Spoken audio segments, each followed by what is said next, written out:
আসসালামু আলাইকুম রহমতুল্লাহ। সুপ্রিয় দর্শক, কি একটা অবস্থা! এই যে এক সাইডে আপনার তারা দেখা যাচ্ছে আকাশে, আরেক সাইডে এই যে চাঁদ দেখা যাচ্ছে। দেখেন, এই যে আমি চাঁদকে দেখাচ্ছি, ওই যে দেখেন চাঁদ দেখা যাচ্ছে। এই সাইডের আকাশটুকু খুব ভালো, কিন্তু দেখেন আরেক দিকে অসংখ্য বজ্রপাত। হ্যাঁ হ্যাঁ হ্যাঁ, এ তো বজ্রপাত বলার বাইরে। দেখতে পাচ্ছেন?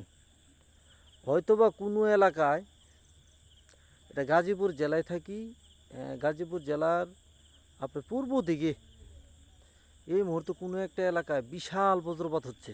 দেখতে পাচ্ছেন সকলে? হ্যাঁ হ্যাঁ হ্যাঁ, কঠিন কঠিন। আল্লাহ, যে এলাকায় হচ্ছে ওই এলাকাবাসীকে আল্লাহ তুমি হেফাজত করো। আল্লাহ, সকলেই দোয়া করবেন তাদের জন্য। জানি না কোন এলাকায় হচ্ছে।